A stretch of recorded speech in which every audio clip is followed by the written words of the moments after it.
Welcome to my cooking channel. আজকে আমাদের recipe হলো ওরিও বিস্কিট কেক। আমি এই কেকটা বেকিং সোডা, বেকিং পাউডার ও ডিম ছাড়াই তৈরি করে দেখাবো।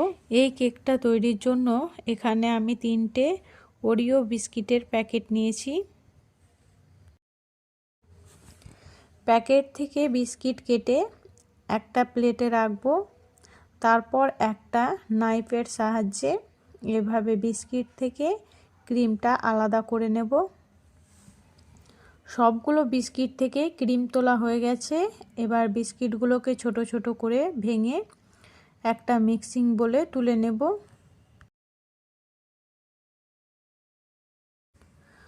ফাইন করে ব্লেন্ড করে নেব। ব্লেন্ড করা হয়ে গেছে, একটা বোলে তুলে নেব। এখানে আমি 1 কাপ দুধ নিয়েছি। এবার এই দুধটাকে অল্প অল্প করে এই বিস্কিটের সাথে দিয়ে ভালো করে মিশিয়ে নেব।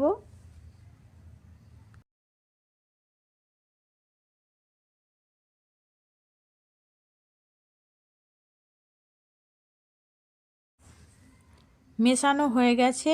আর দেখুন ব্যাটারের ঘনত্ব ঠিক এই রকম রাখতে হবে। এরপর এখানে অ্যাড করব 2 table spoon powder sugar. Sugar ভালো করে মিশিয়ে নেব।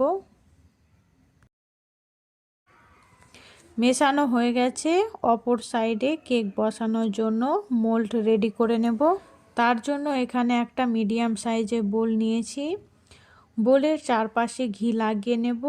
দিয়ে একটা কাগজ বোল এর তলায় মাপ করে রেখে দেব। কাগজটাতেও ঘি লাগিয়ে নেব।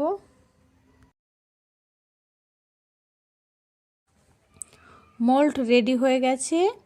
এবার ব্যাটারটা ঢালবো। তার আগে কেক ডেকোরেশনের জন্য কিছুটা পরিমাণ ব্যাটার তুলে নেব। তুলে নেওয়ার পর এখানে অ্যাড করব 1 প্যাকেট ইনো। ইনো দেওয়ার সাথে সাথে ভালো করে মিশিয়ে নেব। মেশানো হয়ে গেছে। এবার মোল্ডে ঢেলে নেব।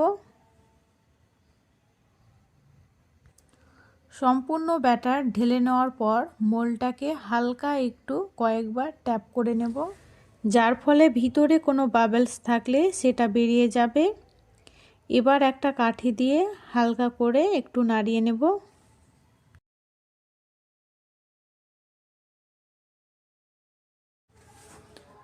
আর এইদিকে 5 মিনিট আগে থেকে কড়াই ওভেনে চাপিয়ে কড়াই গরম করে নিয়েছি। এবার কড়াইয়ে একটা স্ট্যান্ড রাখবো। স্ট্যান্ডের উপর কেকের বাটিটা রেখে দেব, দিয়ে ঢাকা দিয়ে দেব। লো ফ্লেমে 40 মিনিট রেখে দেব। ততক্ষণে কেক ডেকোরেশনের জন্য সব কিছু রেডি করে নেব। একটা বাটিতে 2 চামচ চিনি নিয়েছি, জল দিয়ে গুলে নেব। আর এখানে দেখুন কিছুটা ক্রিম আলাদা করে রাখা আছে। গোলাপ ফুল তৈরি করে নেব। তাই প্রথমে একটা ক্রিম নিয়ে এইভাবে গোল করে নেব। আর একটা ক্রিম নিয়ে ফোল্ডের শেষের দিকটায় এইভাবে লাগিয়ে নেব। দিয়ে অপর দিকে আরও একটা ক্রিম লাগিয়ে নেব। 3টা ক্রিম দিয়ে এইভাবে একটা শেপ করে নেওয়ার পর মাঝ বরাবর একটা চাকু দিয়ে কেটে নেব।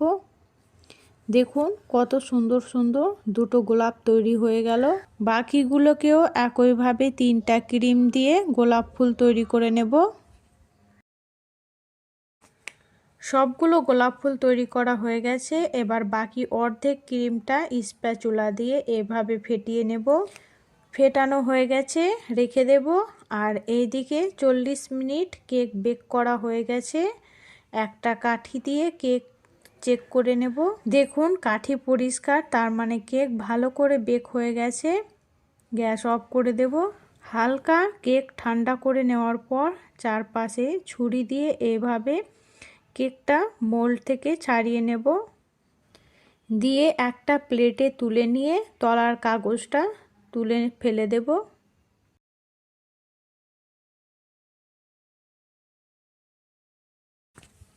আর দেখুন কেকটা কতটা সফট হয়েছে। এবার কেক ডেকোরেশন করে নেব। তাই প্রথমে কেকের উপর চিনি গোলা জল অল্প পরিমাণ দেব। দিয়ে কেকের উপর ক্রিমটা ভালো করে লাগিয়ে নেব।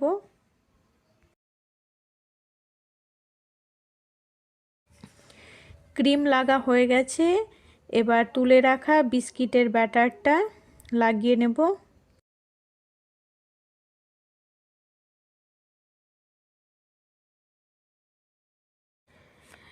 ব্যাটার ভালো করে লাগানোর পর এবার বিস্কিটের গুঁড়ো ছড়িয়ে দেব।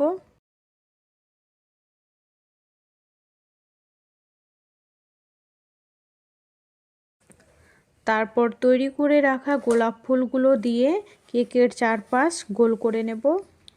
সব শেষে মাঝখানে 3টা গোলাপ ফুল রাখবো। দেখুন দেখতে কতটা সুন্দর লাগছে। কেক রেডি হয়ে গেছে, এবার কেটে নেব। ভিডিওটি ভালো লাগলে লাইক, শেয়ার, কমেন্ট করবেন এবং সাবস্ক্রাইব করে পাশে থাকবেন। সম্পূর্ণ ভিডিওটি দেখার জন্য ধন্যবাদ।